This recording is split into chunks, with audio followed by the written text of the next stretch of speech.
palabra fueron bautizados y se añadieron aquel día como 3,000 personas y perseveraban, siguiente versículo, en la doctrina de los apóstoles, en la comunión unos con otros, en el partimiento del pan y en las oraciones. 43. Y sobrevino temor a toda persona, y muchas maravillas y señales eran hechas por los apóstoles. Todos los que habían creído estaban juntos y tenían en común todas las cosas, y vendían sus prioridades, sus propiedades, era para saber si estaban atentos, y vendían sus propiedades y sus bienes, y lo repartían a todos según la necesidad de cada uno. Y perseverando unánimes cada día en el templo y partiendo el pan en las casas, comían juntos con alegría y sencillez de corazón, alabando a Dios y teniendo favor con todo el pueblo. ¿Y qué hacía el Señor? Añadía cada día a la iglesia los que habían de ser salvos. Que el Señor bendiga su palabra. Amén. Habría muchos pensamientos o temas o reflexiones que pudieron haber pasado por mi mente para un día de aniversario. Pero yo quisiera que en esta mañana notemos cómo la Biblia ilustra lo que hace y lo que es un miembro de la iglesia. El versículo 41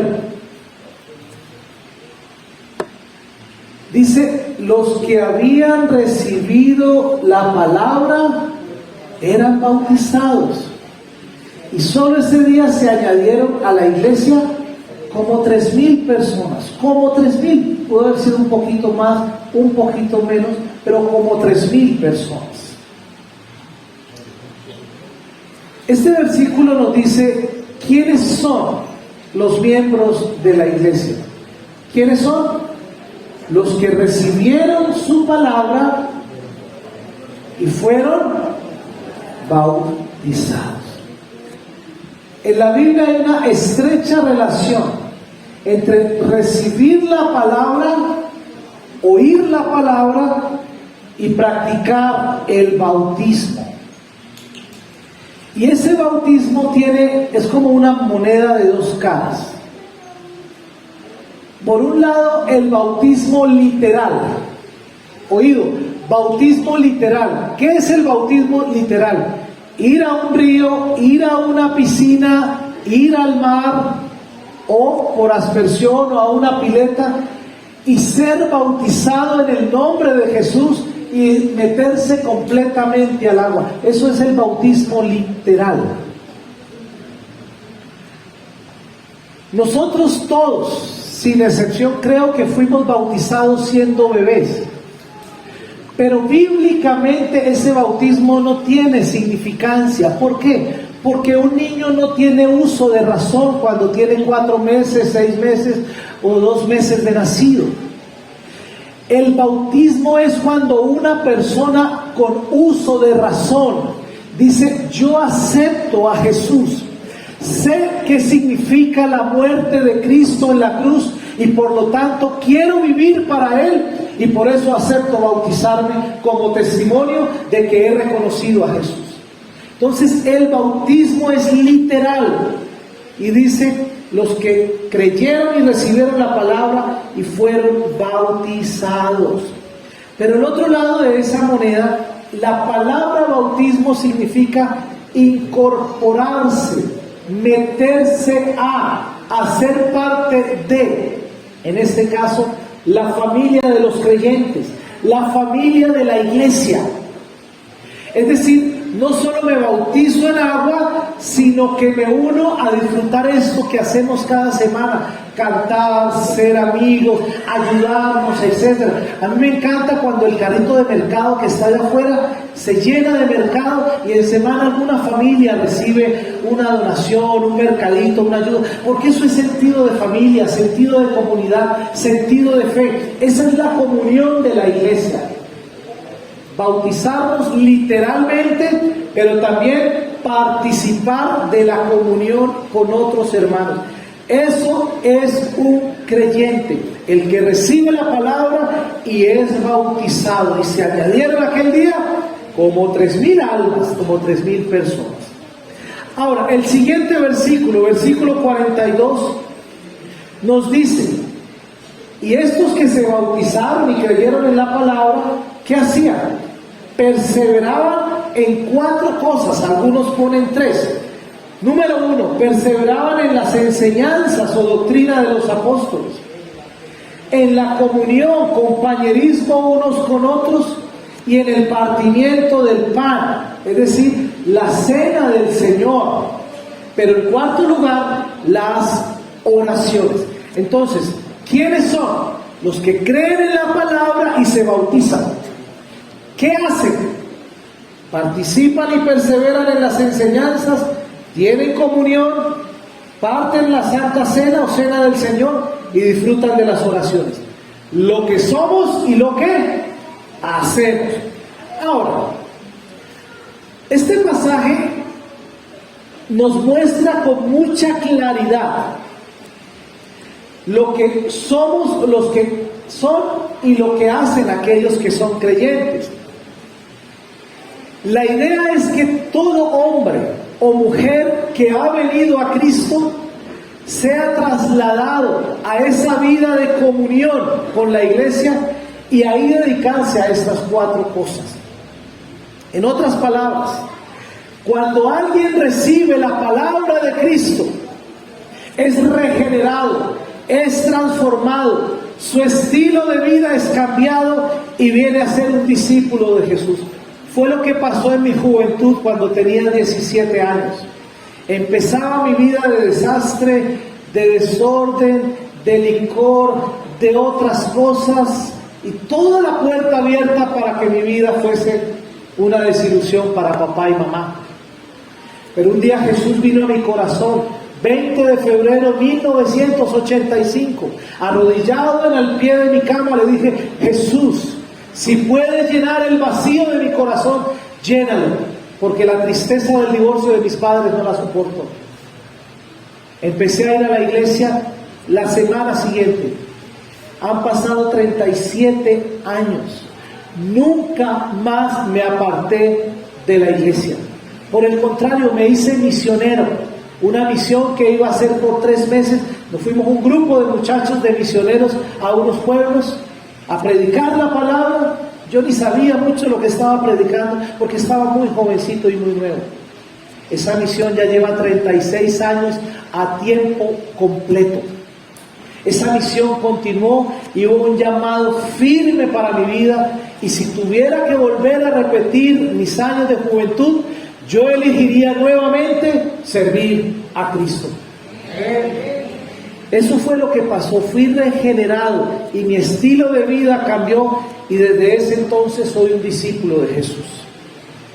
Ahora, estos textos que acabo de leer describen el perfil de un cristiano como miembro de la iglesia local. No decimos que si alguien hace estas cosas es un cristiano. No. Hay gente que practica muchas cosas, pero no es un cristiano verdadero. Hay que ser un cristiano y luego la consecuencia o resultado, ¿cuál será? Hacer estas cosas. No es lo contrario. Nosotros no decimos que si pinto un plátano de rojo, ahora es una cereza. No. Lo que decimos es que la cereza es roja. ¿Eso se entiende?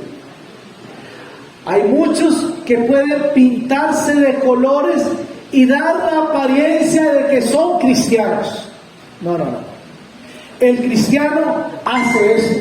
No, yo yo soy cristiano, pero no me gusta ir a la iglesia. Posiblemente no seas cristiano. Es que yo soy cristiano, pero no me gusta la Santa Cena. Posiblemente no seas cristiano. Pero es que yo siempre disfruto la comunión. No significa que seas cristiano. ¿Eso se entiende? Es decir, si eres cristiano, un miembro de la iglesia, según esto dice el versículo 42, que persevera en la palabra, y eso es lo que vamos a desarrollar en los próximos minutos, esos 4 punticos que hace cada cristiano. En otras palabras, la vida en la iglesia de un hijo de Dios o de todo el que ha nacido de nuevo se resume en ese versículo 42. Número 1, versículo 42. ¿Qué dice? Perseveraban en las enseñanzas de la iglesia, de los apóstoles, de los líderes, de los pastores, de lo que se comunica en la iglesia de Dios.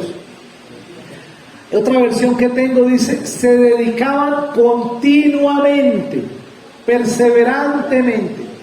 Los primeros cristianos, la iglesia que se conoce como primitiva, o la iglesia de los primeros años, esos creyentes perseveraban, no abandonaron la iglesia, ni dejaban de ir a la iglesia sin causa a las reuniones.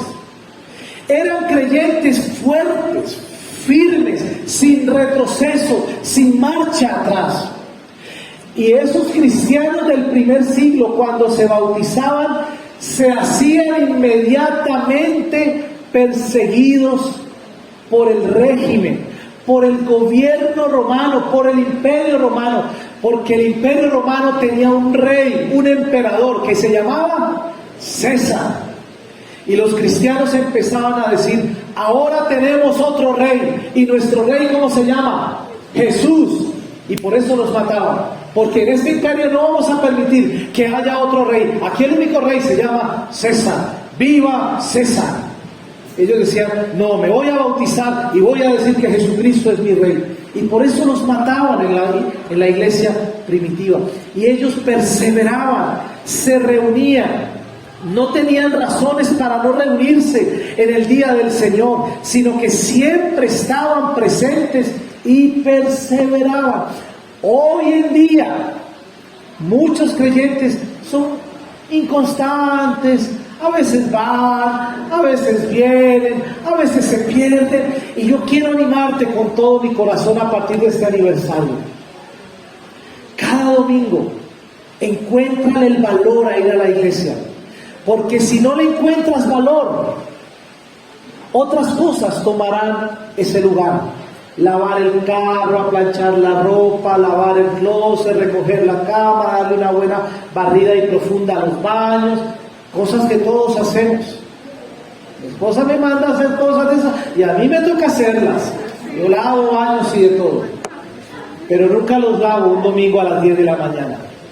Mi amor, si quieres en la tarde, pero domingo en familia vamos a la casa de Dios. Eran fieles, perseveraban en la doctrina de los apóstoles. David decía en el Salmo 84, versículo 2, anhela mi alma y aún desea con ansias los atrios del Señor.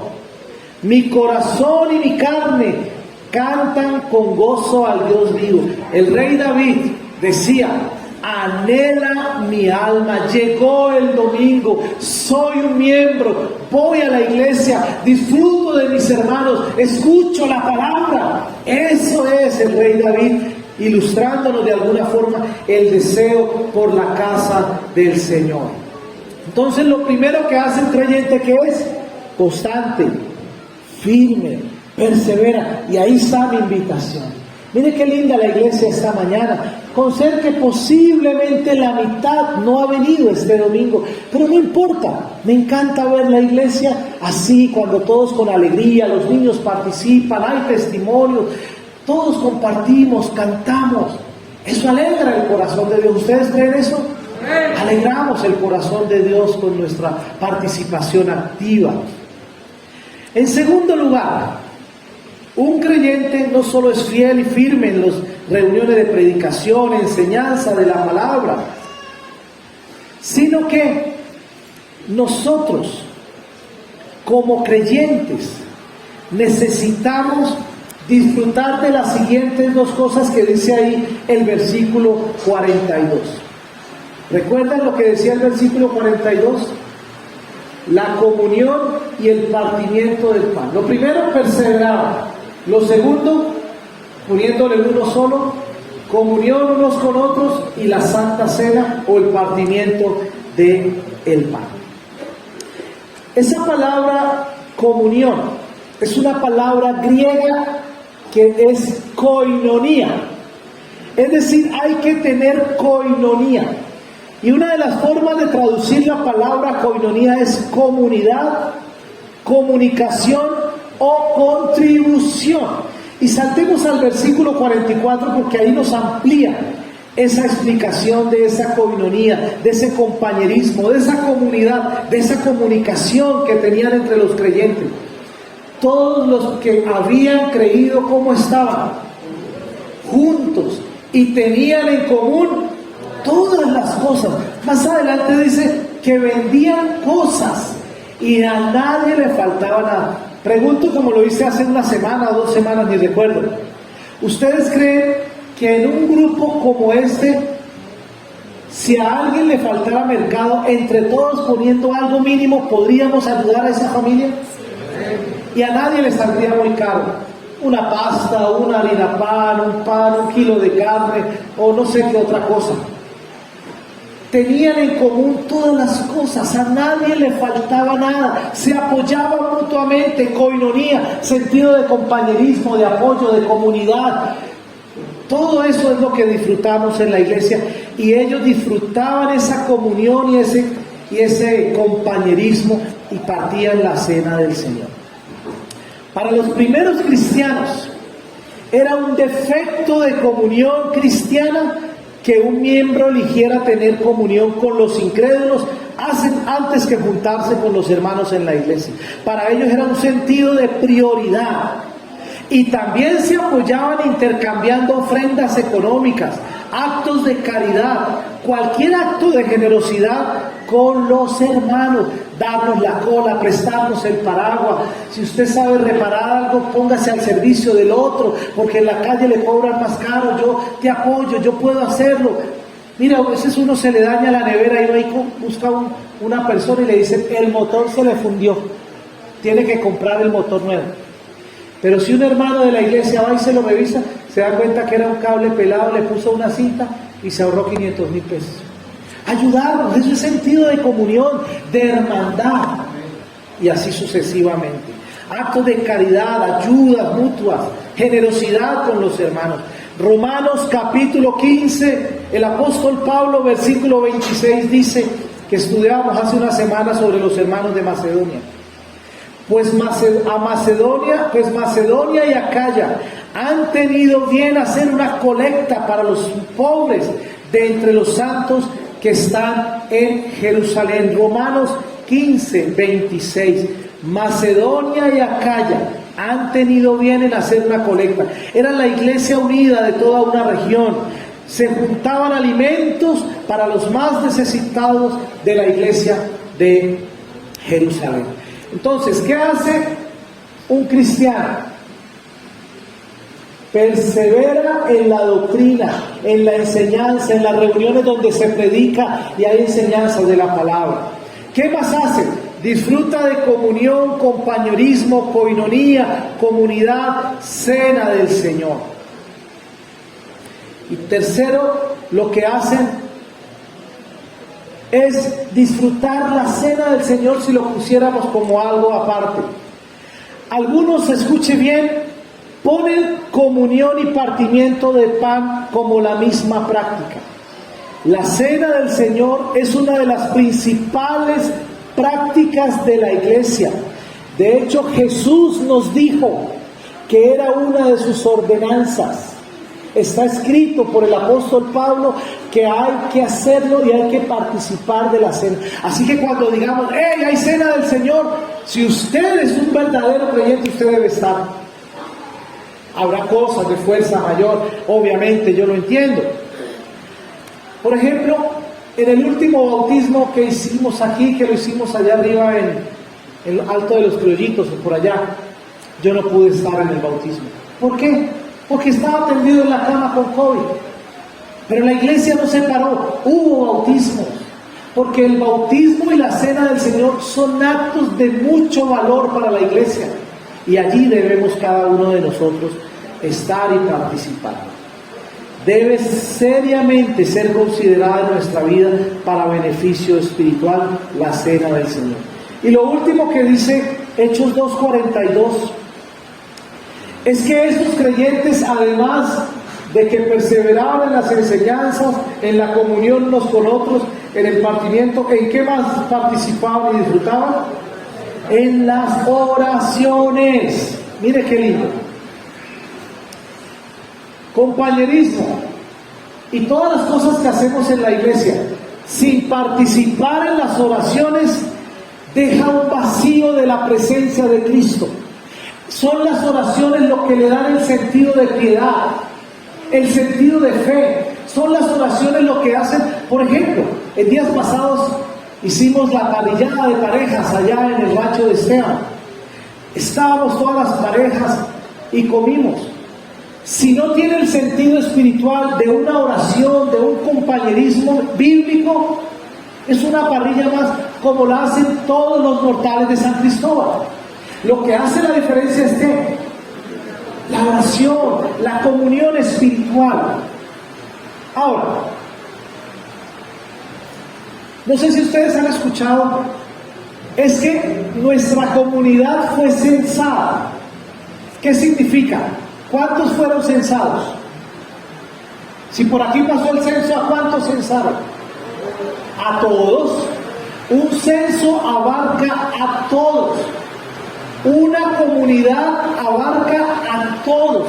La comunidad de fe, la comunidad de la iglesia, toda debería participar en los actos más sublimes de la iglesia, como es la comunión, como es el bautismo. Ahora, cuando nosotros como creyentes somos miembros de la iglesia, debemos darle mucho valor. Y yo quiero elevar en su corazón, permítanme hacerlo, elevar en sus corazones el sentido de pertenencia a la comunidad de fe. Pregunto, ¿usted dónde almuerza la mayoría de los días? ¿Dónde? En su casa. La comida espiritual del domingo, ¿dónde la debería usted tomar? ¿En cuál iglesia? En su iglesia. Ahora, si nos agarra de viaje, pues uno visita a otra comunidad. Yo algunos domingos no estoy aquí, estoy enseñando en otra iglesia o participando en alguna iglesia. Pero normalmente uno come ¿dónde? En su casa. Venga a almorzar los domingos aquí. La comida espiritual. Dele valor, eleve el valor. El domingo es para ti, Señor. Las oraciones, los cantos, las alabanzas, los niños, el servicio. Y ese es el sentido de la vida espiritual de la iglesia. Es necesario, pues, que cada miembro participe de la oración congregacional. Aquí estamos orando los miércoles cada día y me alegra cuando vienen. Allá en Pirineos seguimos fortaleciendo el grupo cada miércoles. Hemos empezado allá en la Castellana y se sigue haciendo oración. Y confío que en nuevos lugares se inicien casas de oración. Si la asistencia a estos servicios es escasa, los que vienen son contagiados con desánimo. Imagínense, si usted viene aquí por primera vez y ve esto vacío, que la gente no viene, que la gente no canta, ¿cómo se van esos nuevos? Contagiados de ese desánimo. ¿Van a querer regresar? Pero si todos venimos con alegría y alguien viene por primera vez, ¿cómo se siente? Animado, contentos, yo quiero volver para allá, eso disfrutan, se saludan, se abrazan, se ríen, la pasan bien, comen, etcétera, etcétera. Ahora, si nosotros no oramos fervorosamente, no vamos a contagiar a los nuevos de oraciones fervorosas. Pero si vienen todos los hermanos cada semana, hay gozo colectivo y hay estímulo para servir al Señor. Finalmente, versículo 46 de Hechos 2. Versículo número 46. Versículo 46 dice: y perseverando, ¿cómo? Unánimes, unidad. ¿Cada cuánto? Cada día en el templo. Cada día pareciera que puede significar diariamente. Es posible que diariamente había actividades de oración, etcétera, etcétera, y siempre había gente en el templo. Pero también cada día puede hacer referencia al día del Señor. Cada domingo, de las dos formas se puede tomar. Y partiendo el pan en las casas, hasta en las casas tomaban la cena del Señor. ¿Y qué más dice? Comían juntos con alegría y sencillez de corazón. Hoy no hemos preparado un almuerzo porque no cabríamos todos con las mesas. Pero qué bueno que de vez en cuando comamos alguna cosa, un desayuno, y que tengamos alegría y que tengamos sencillez de corazón. Y el versículo 47 que dice, mire qué hermoso. En ese compartir juntos, cada domingo, cada día en el templo, en las casas, en ese compañerismo, ¿qué más hacen los cristianos, los miembros de la iglesia? Alaban a Dios y tenían favor con todo el pueblo. Y mire qué hermosa esa última frase de este pasaje. Y el Señor añadía, leamos juntos, y el Señor añadía cada día a la iglesia los que habían de ser salvos. ¿Saben algo? Yo no entiendo cómo funciona, pero me da la impresión, tengo el parecer de que tu presencia en las reuniones, oído, tu asistencia constante, tu perseverancia en la doctrina, en la comunión, en el partimiento del pan, tu visitar el templo, tu estar junto a otros, tiene un efecto en la salvación de otras personas.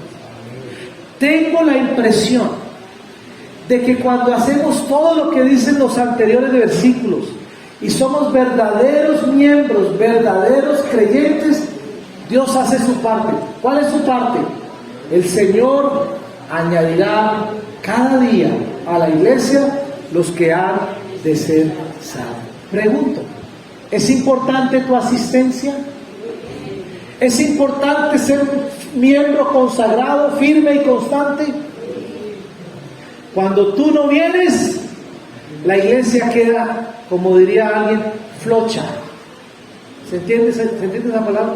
Queda como, tu asistencia es importante, porque según este versículo, tu asistencia hace que el Señor añada a la iglesia los que han de ser salvos. Parece ser que hay una conexión entre asistencia y salvación. Todos perseveramos, todos cantamos, todos tenemos comunión, Dios añade. Pero si no venimos, pues ¿cómo van a añadirse más y más? Somos fieles y constantes. Mi mensaje entonces en este día de aniversario es que los miembros de la iglesia somos hombres y mujeres que recibimos a Cristo por fe y nos hacemos hijos de Dios. Y esto es lo que hacemos en la vida de la iglesia. Repito, perseveramos en las enseñanzas y reuniones de predicación. Segundo, viven la comunión, compañerismo, cena del Señor y participan activamente en las reuniones y la oración para juntos ayudar en el crecimiento de la iglesia y el avance del reino de Dios en San Cristóbal. Feliz aniversario, Iglesia Puente Vida. Seamos miembros fieles, seamos firmes, seamos constantes, construyamos un segundo escalón, un segundo año juntos con esta familia de la iglesia. Oremos al Señor.